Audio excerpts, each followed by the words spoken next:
Economic liberalization and globalization. Page number 128. When India became independent in the year 1947, our government accepted the path of planning to achieve speed economic development. It took over the charge of achieving speedy and economic development by implementing 5 years plan. By implementing, underline that sentence. જ્યારે આપણને આઝાદી મળી in the which year 1947 ત્યારથી શું આવે છે 5 years plan આવે છે શું આવે છે 5 years પ્લાન એટલે આપણી ગવર્નમેન્ટ કેટલા years ની હોય પછી every 5 years there is an election at the central level right એ 5 વર્ષનો પ્લાન હોય અને 5 વર્ષના પ્લાનની અંદર અલગ-અલગ સ્ટેટ્સમાં અલગ-અલગ જગ્યાએ જે વસ્તુ રિક્વાયર્ડ છે એ બધી પ્રોવાઈડ કરવાની હોય વોટર હોય તો વોટર ઇલેક્ટ્રિસિટી હોય તો એ રાઈટ મેન્યુફેક્ચરિંગ ઇન્ડસ્ટ્રી હોય તો એ જે પણ વસ્તુ rods transportation communication whatever is been required is planned in this 5 years is planned in this 5 years right since 1947 right monetary policy fiscal policy and industrial policy have been announced for this although many of these plans were completed success was not attained in achieving economic development in true sense આ બધી વસ્તુ plan કરેલી હતી on paper હતી success પણ હતું પણ જે રીતે ઇકોનોમિક ડેવલપમેન્ટ થવું જોઈએ જે સ્પીડમાં એ રીતે ઇકોનોમિક ડેવલપમેન્ટ થતું નહોતું because the population was rising એની સામે ઇકોનોમિક ડેવલપમેન્ટ પાછું પડતું હતું આપણે ચેપ્ટર નંબર 17 માં જોઈ ગયા right poverty and unemployment why all these things are happening because of overpopulation so in the terms of economic development also it was the same concept everything was there everything was on paper everything was going successfully but the amount of the economic development that should be there was not up to that match or was not up to that levels of expectation right it achieved thatu right still the people were poor right the amount of the terms that is the economic development was not up to that expectation right માણસો હજુ ગરીબ જ હતા એ જે poverty criteria છે એમાંથી બહાર આવતા નહોતા right moving ahead hereby the government investigated the cause for failures and determined to give a new form to different economic policies in order to rectify the errors done in the past in that regard the industrial policy of 1991 such economic reforms were implemented which could strengthen the economic development which are known as liberalization privatization and globalization હવે ગવર્નમેન્ટને ખબર પડી કે economic reforms થાય છે industrial policy setup થાય છે નવા plan setup કરીએ છીએ નવી વસ્તુ કરીએ છીએ ડેવલપમેન્ટ કરીએ છીએ પણ ઇકોનોમિકલી આપણે ડેવલપ થતા નથી આપણો ગ્રોથ થતો નથી એટલે 1991 ની અંદર શું કર્યું ગવર્નમેન્ટે ઇન્ડસ્ટ્રીયલ પોલિસી લાવ્યા શું લાવ્યા ન્યૂ ઇન્ડસ્ટ્રીયલ પોલિસી જૂની તો હતી પણ એને રિફોર્મ કરી શું કરી with majority of changes in the year 1991 and 3 factors were very important which are the 3 factors point number 1 liberalization privatization and globalization સૌથી મોટો ક્રાઇટેરિયાનો જે સક્સેસ પોઈન્ટ હતો that was privatization પહેલા બધું સરકારી હતું everything was under the control of government but you know the system of government right it works very slow so the economic development was not as much as compared to the other countries in spite of big population in spite of strength so what was the policy that was reformed privatization that means people were allowed to enter into the business with their private policies right પોતાના rules and regulations ગવર્નમેન્ટે permission આપી દીધી તમારી company છે તમારી industries છે તમારા પોતાના rules and regulations છે એક્સેપ્ટેડ તમારે એમને હાઈ વેજીસ આપવાના અને એમની પાસેથી કામ કરાવવાનું વોટ હેપન્સ ઇઝ હવે એમ્પ્લોય શું કરે હાઈ સેલરી હોય ત્યાં કામ કરવા જાય યસ ઓર નો કામ વધારે છે પણ સેલરી પણ વધારે રાઈટ ધીસ ઇઝ પ્રાઇવેટાઇઝેશન પહેલા કેવું હતું સેલરી ઓછી હતી કામ એ ઓછું હતું એ ગવર્નમેન્ટ સેક્ટર હતું હવે એવું જીવું પછી બીજો એક ફેક્ટર છે that is globalization now you can sell your products anywhere in this world yes or no yes that is globalization and the first one that is liberalization means the liberty in rules and regulations at the international level import export ની જે duty છે કોઈ પણ foreign product ઇન્ડિયામાં આવે તેના ઉપર export duty લાગે અથવા ઇમ્પોર્ટ ડ્યુટી લાગે આપણી પ્રોડક્ટ કોઈ પણ બીજા કન્ટ્રીમાં જાય તો આપણી એક્સપોર્ટ ડ્યુટી ત્યાં લાગે તો આપણે ટેક્સીસ પે કરવા પડે, એ લોકોને ટેક્સીસ પે કરવા પડે, તો પ્રોફિટ માર્જિન ઘટી જાય. આ બધું લિબરલાઇઝ કરી નાખ્યું. શું કરી નાખ્યું? અમારી પ્રોડક્ટ તમારે ત્યાં આવે, તમારી પ્રોડક્ટ અમારે ત્યાં આવે, અમે તમારી પાસેથી ચાર્જ નહીં લઈએ, તમે અમારી પાસેથી ચાર્જ લેવાનો, પણ કેવો? લિબરલ. કેવો charge? That is liberalization. That is liberalization. Right? That is why we are getting all the products from other countries. Sony નું TV હોય, right? Where it is? It is Japan. iPhone, where it is? It is US. Right? US. એવી ઘણી બધી products છે, right? જે foreign થી આવે છે. Laptops, HP, Dell, all this belongs to United States. આપણે બધું એ યુઝ કરીએ છીએ, right? આપણી પ્રોડક્ટ્સ એવી છે. અમૂલ તો એ ફોરેન ના પ્રોડક્ટ્સ માં છે. એટલે ઘણી બધી વસ્તુ એવી છે જેમાં લિબરલાઇઝેશન આવી ગયું. શું આવી ગયું?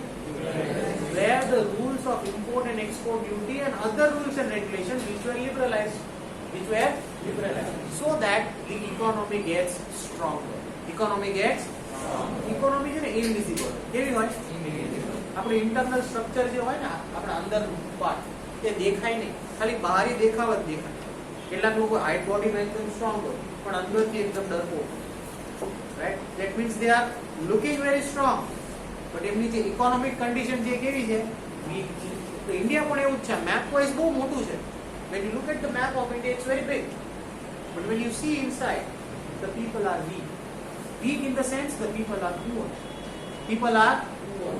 Right? એટલે 1991 ની અંદર એવી પોલિસી રિફોર્મ કરવાઈ એવી જેમાં ત્રણ ફેક્ટર્સને ઇમ્પોર્ટન્સ દેવામાં આવી: liberalisation, privatisation and globalisation. Is this concept clear? Yes or no? Yes. Moving ahead. Point number 1. Economic liberalization. Government gradually reduces the restrictions and control imposed on private sector and encourages economic development. This is known as economic liberalization. Underline the sentence. What is economic liberalization? ફરીથી definition વાંચું છું, ખાસ ધ્યાન આપજો. Government gradually reduces the restrictions and controls imposed on private sector. જે private સેક્ટરને બધી વસ્તુમાં ગવર્મેન્ટની પરમિશન માંગવી પડતી હતી એ હવે એમને માંગવાની જરૂર નથી. Right? That is known as economic liberalization. Main economic reforms related to liberalizations which were made in the earlier period are as follows. Point number 1. There was a reservation for 18 industries. For the industries other than them, compulsion to take government permission was eliminated. એટલે 1991 માં એક એવી industrial policy reform થઈ કે હવે કોઈને પોતાનો private business કરવો છે તો એને ગવર્મેન્ટ પાસેથી પરમિશન લેવાની જરૂર પડતી નથી. કોઈ એવો બિઝનેસ કરવો છે which is related to arms, which is related to weapons, તો કોની પરમિશન લેવાની? ગવર્મેન્ટ. બાકી પરમિશન લેવાની જરૂર. એવી 18 ઇન્ડસ્ટ્રીઝમાં જ રિસ્ટ્રિક્શન રહે છે. કેટલી ઇન્ડસ્ટ્રીઝમાં? 18. બાકી કોઈ બી ઇન્ડસ્ટ્રી તમે સ્ટાર્ટ કરો તો તમારે ગવર્મેન્ટની એપ્રુવલ લેવી પડતી નથી. This is economic liberalization. Point number 2. Areas other than, જો કયા એરિયાઝમાં રિસ્ટ્રિક્શન્સ રાખ્યા છે? જો point number 1, that is railway. Point number 2, atomic energy. Point number 3, defense means weapons, right? Were open for private sector. આ પણ પ્રાઇવેટ સેક્ટરમાં open કરી નાખ્યું. પ્રાઇવેટમાં પણ બિઝનેસ થાય, but with the approval of government. Right? Point number 3. Tradition of compulsory registration for industries was cancelled. Right? જે registration process હતું, right, જે ફિઝિકલ બુકમાં રેકોર્ડ રાખે અને રજિસ્ટ્રેશન કરે, એ બધું નીકળી ગયું. રાઈટ? કોઈ વસ્તુમાં હવે રજિસ્ટ્રેશન કરવાની જરૂર નથી. મને એમ થાય કે મારી પાસે આટલા ફંડ્સ અથવા આટલું કેપિટલ છે, મારે આ બિઝનેસ સ્ટાર્ટ કરવો છે, તો હું મારી રીતે એ બિઝનેસ સ્ટાર્ટ કરી શકું. મારે કોઈની પરમિશન લેવાની જરૂર નથી. Right? Because of economic liberalisation. Right? And the last point number 4. Provisions to take government permission for setting up industries which do not cause pollution are not hazardous for environment was cancelled. એવી particular industry જે hazardous નથી. Hazardous means dangerous. For example, chemical industry. chemical industry માં અલગ-અલગ chemicals ઉપર experiment થતા હોય. So is it an hazardous thing? Yes or no? Yes. તો આવી બધી વસ્તુમાં ખાસ ધ્યાન આપજો, ફરીથી આ પોઈન્ટ વાંચો છો. Point number 4, provisions to take government permission for setting up industries which do not cause pollutions and are not hazardous for environment was cancelled. If the industry was hazardous અથવા પોલ્યુશન ક્રિએટ કરે તો જ ગવર્મેન્ટની permission લેવાની. If your industry is not creating any kind of pollution, if your industry is not hazardous, you can start your own company. You can start your own company. For example, manufacturing of shoes. એમાં કોઈ pollution થતું નથી, એમાં કોઈ danger નથી, તો મારે shoes બનાવવા છે, મારે મારી પોતાની કંપની ઇન્ડસ્ટ્રી સેટઅપ કરવી છે, so I do not need to take the prior permission of the government. This is because of economic liberalization. Is this concept clear? Yes or no? એવી ટોટલ કેટલી industries અંડરમાં હતી? 18. એ પાછું એમાંથી કેટલીક એવી industries હતી જેને પ્રાઇવેટ સેક્ટરમાં પરમિશન આપી કે તમે આ પણ બધી વસ્તુ કરી શકો છો. Which were those industries? Railways, atomic and defense. They were open for private sector, but with an approval of government. With an approval of government. Right? Is this clear? And any industry which do not create any kind of pollution or any kind of an hazardous thing, right? Those industries do not require any kind of registration. They can start the business by themselves without taking permission from the government. Right? This all things are happening in India even today, all because of which liberalization? Liberalization. Point number 2. That is next concept, advantages. That is advantages. Now, what are the advantages of liberalization? આના જો ફાયદા શું થયા? As a result of liberalization, private sector has got an opportunity. કોને benefit મળી ગયો? Private sector. Right? To make unconcentrated development, which led to increase in production. માર્કેટમાં competitors વધી ગયા, yes or no? Private sector આવી ગયું, product વધી ગઈ, પ્રોડક્શન વધી ગયું, so that was a benefit. That was a હું ગવર્નમેન્ટ છું, હું એકલો કામ કરું તો મારા અંડરમાં 5 જ જણા છે, પણ હું 1, 2, 3 અને 4 અલગ અલગ કંપનીઓને પરમિશન આપી દઉં તો 4 અલગ અલગ કંપનીઓને બીજી એમ્પ્લોયમેન્ટ ઓપોર્ચ્યુનિટી જનરેટ થશે, એમનું પ્રોડક્શન વધશે, તો એ પ્રોડક્શન વધશે તો પ્રોડક્ટ એટલી વધારે બનશે, પ્રોડક્ટ એટલી વધારે બનશે તો માર્કેટમાં એટલું સેલ થશે, માર્કેટમાં સેલ થશે તો પ્રોફિટ જનરેટ થશે, તો શું થશે? Economy will get strong. Economy will get strong. So this is again an benefit, right? Number 2, because of accepting policy of liberalization, global trade started getting an impetus and there has been an increase in global trade. પછી ધીમે ધીમે આ ક્યાં જતું ગયું? Global લેવલે. કયા લેવલે? Global means international. Global means ધીમે ધીમે આ વસ્તુ એટલી ફાસ્ટ ડેવલપ થઈ કે એ કયા લેવલે જતું ગયું? ઇન્ટરનેશનલ લેવલે અથવા ગ્લોબલ લેવલે. So that is again an advantage. હું સુરેન્દ્રનગરમાં મારી ઇન્ડસ્ટ્રી સેટઅપ કરું, બહુ ચાલે ઇન્ડિયામાં ફેમસ થઈ જાય, પછી મને ક્યાંથી ઓર્ડર્સ પડે છે? From foreign countries. So that is the global level. That is the right. So that is again an advantage. Number 3, because of increase in foreign trade, there has been an increase in reserve of foreign exchange. Foreign trade માં exchange થાય એટલે પૈસો શેમાં આવે? Dollars માં આવે. શેમાં આવે? આપણી પાસે એટલું amount વધી જાય, yes or no? Because $1 is equal to 72 to 74 rupees, yes or no? તો એટલું foreign income આપણી પાસે આવશે. The advantage થઈ જશે. All these things are possible because of economic liberalization. Right? Next point number 4. Internal infrastructure facilities increased due to liberalization. હવે શું જો ઇન્ટરનલ લેવલે સપોઝ આ એક પર્ટિક્યુલર પ્લેસ છે અને એની 4 અલગ અલગ કંપની, 4 રો છે, એ 4 અલગ અલગ કંપની. આ લોકો ઇન્ટરનલી બહુ સ્ટ્રોંગ છે, એમનું ઇન્ફ્રાસ્ટ્રક્ચર, એમની પાસે કોમ્પ્યુટર્સ લેટેસ્ટ છે, લેપટોપ્સ લેટેસ્ટ છે, એમની પાસે લેટેસ્ટ ટેકનોલોજી છે. હવે આ બીજી કંપની છે, હવે આ એમાંથી જોશે કે this company is very smart, they are using the latest technology, they are using every facility, આપણે પણ એવું કરીએ. હવે આ એવું કરશે, it happens two this also, આ લોકો પણ જોશે આમને, and it goes on and it. તો બધાનું ડેવલપમેન્ટ થયું, યસ ઓર નો? એકબીજાનું જોઈને આગળ વધે છે. That is economic liberalization. That is economic liberalization.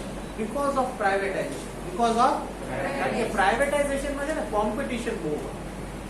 મારી પ્રોડક્ટમાં નાનકડી એવી એરર રહી જાય એટલે મારો કોમ્પિટિટર મને ઓવરટેક કરી. હું એક્ઝામમાં નથી વાંચતો તો મને માર્ક્સ ઓછા આવે છે તો મારો જે કોમ્પિટિટર છે, કોમ્પિટિટર કોણ હોય? જનરલી સેકન્ડ અને થર્ડ રેન્ક વાળો, રાઈટ? એ તરત ઓવરટેક કરી દેશે. One mistake from rank number 1 that will give the opportunity to rank number 2 and 3 holders. They will overtake rank number 1 because they are waiting. They are waiting. કઈ એવો મોકો મળે તો આપણે આગળ નીકળીએ. એટલે પ્રાઇવેટાઇઝેશન નો બેનિફિટ છે. There is a lot of competition. એટલે જે પ્રોડક્ટ્સ અવેલેબલ છે માર્કેટની અંદર, they are of good quality. They are of good quality. All these things are happening. આવું બધું શું કામ થાય છે? કોમ્પિટિશન શું કામ થાય? Because of economic liberalization. So these are the advantages of economic liberalization. Is this concept clear? Yes. Next. Now we are looking at the disadvantages. We are looking at the disadvantages. Point number 1. In spite of decrease in restrictions, monopoly could not be checked. હવે એવું થયું ને કે monopoly છે ને, જ્યારે આપણે ગોતવી હોય ને કે કોની મોનોપોલી છે, who is the best, who is always at the top, એ ખબર પડતી because of competition.